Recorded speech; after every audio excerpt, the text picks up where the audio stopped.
ಸನ್ಮಾನ್ಯ ಅಧ್ಯಕ್ಷರು, ಈಗಾಗಲೇ ನಮ್ಮೆಲ್ಲ ಸದಸ್ಯರುಗಳು ಹಲವಾರು ಸಲಹೆಗಳನ್ನು ಕೊಟ್ಟಿದ್ದಾರೆ. ನಾನು ಸನ್ಮಾನ್ಯ ಕೃಷ್ಣ ಅವರಿಗೆ ಹೇಳುವಂಥದ್ದು, ಅವರು ಎಕ್ಸ್ಪ್ಲೈನ್ ಮಾಡಬೇಕಾದ್ರೆ ಪ್ರಾರಂಭದಲ್ಲಿ ಅವರು ಎಕ್ಸ್ಪ್ಲೈನ್ ಮಾಡಬೇಕಾದ್ರೆ ಹೇಳಿದ್ರು CCTV ಕ್ಯಾಮ್ರಾ ಇದೆ, ಅವ್ರು ಯಾರು ಸಂಬಂಧಿಗಳಲ್ಲ, ಆ ರೀತಿ ಆಗಿಲ್ಲ ಅಂತ, ಆ ರೀತಿ ಆಗಿಲ್ಲ ಅನ್ನೋ ಭಾವನೆನೂ ಹೇಳಿದ್ರು.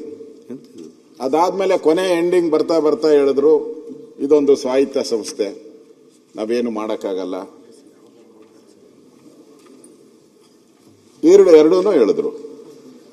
ಅದಕ್ಕೆ ಇರಬೇಕು ಮುಖ್ಯಮಂತ್ರಿಗಳು ಕೃಷ್ಣ ಬೈರೇಗೌಡರನ್ನೇ ಕಳಿಸಿರೋದು.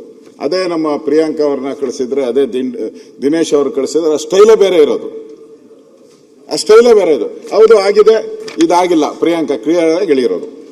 ಈಗ KPSC ಮಾತಾಡೋಕೆ ಹೇಳಿದ್ರು. ಈಗ KPSC ಚರ್ಚೆ, ಪ್ರಿಯಾಂಕಾ ಬಗ್ಗೆ ಚರ್ಚೆ. ಈಗ ಆ 3 ಜನದ ಬಗ್ಗೆ ಕೂತವ್ರ, ದಿನೇಶ್ ಬಗ್ಗೆ ಚರ್ಚೆ. 3 ಜನನು ಬೆಸ್ಟ್ ಅವ್ರನ್ನ ಎತ್ತಿ ಈ ಲಾಸ್ಟ್ಗೆ ಹಾಕಿ ಒಂಥರ ಸೆಟ್ ದೋಸೆಗಳಿದ್ದಂಗೆ ಅವರು. ಸೆಟ್ ದೋಸೆ ಒಟ್ಟಿಗಿದ್ರೆ ಸಮಸ್ಯೆಗಳು ಆಯ್ತು, ಅದು ಹೇಳೋದು ಸಮಸ್ಯೆ. ಅಧ್ಯಕ್ಷರು, ಇಲ್ಲಿ ನಾನು ಕೃಷ್ಣ ಬೈರೇಗೌಡರಿಗೂ ಹೇಳ್ತೀನಿ, ನೀವು ಹಂಗೆ ಸಮಾಧಾನ ಹೇಳೋದ್ ಬದಲು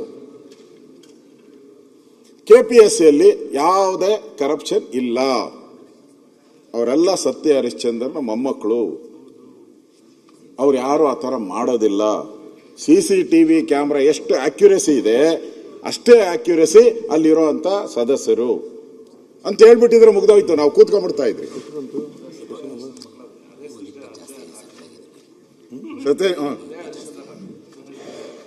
ಅವ್ರು ಹೇಳ್ತಾ ಇದ್ದಾರೆ ಸತ್ಯ ಹರಿಶ್ಚಂದ್ರ ಮೊಮ್ಮಕ್ಕಳಲ್ಲ, ಅದು ಸತ್ಯ ಹರಿಶ್ಚಂದ್ರ ಘಾಟ್ ಅಂತ ಹೇಳಿ ಇದರಲ್ಲಿ ಶ್ರೀರಾಮ್ಪುರದಲ್ಲಿ ಇರುವಂತ ಅಲ್ಲ. ಹಾಗೆ ಪ್ರಶ್ನೆ ನಾನು ಹೇಳ್ತಾ ಇರೋದು, ಪ್ರಪಂಚಕ್ಕೆ ಗೊತ್ತಿದೆ ಅದು ಮೋಸ ಅಂತ ಹೇಳಿ. ನಾನೇ ಕಳೆದ ಬಾರಿ ಎಕ್ಸ್ಪ್ಲೈನ್ ಮಾಡಬೇಕಾದ್ರೆ ನನಗೆ ಹೇಳಿದ್ದೀನಿ, ಎಕ್ಸಾಂಪಲ್ಸ್ ಕೊಟ್ಟಿದ್ದೀನಿ ನಾನು. ರಾಮನಗರದಲ್ಲಿ ಒಬ್ಬ ಮದುವೆ ಮಾಡಬೇಕು ಅಂತೇಳಿ ಒಬ್ಬ ಪವರ್ಫುಲ್ ಮನುಷ್ಯನ ಹತ್ರ ಹೋದಾಗ, ಅವತ್ತು ಪವರ್ ಇದ್ದವ್ರಿಗೆ ಮಾಡಿಕೊಟ್ಟಿದ್ದಾರೆ ಅದು ಕೇಸ್. ಹಾಸನದಲ್ಲಾಗಿದೆ ಆ ಥರ 100 ಕೇಸ್ಗಳನ್ನು ನಾನು ಹೇಳಿದ್ದೀನಿ ಅವತ್ತು, ಎಕ್ಸಾಂಪಲ್ ಕೊಟ್ಟು ಹೇಳಿದ್ದೀನಿ ನಾನು. ಇಷ್ಟಿದ್ರೂ ಕೂಡ ಮತ್ತೆ KPSC ಬಗ್ಗೆ ಹೇಳ್ತಾ ಇದ್ದಾರೆ ಅಂತ ಹೇಳಿದ್ರೆ, ನನಗೆ ಕೃಷ್ಣ ಅವ್ರು ಹೇಳಿದ್ ನೋಡಿದ್ರೆ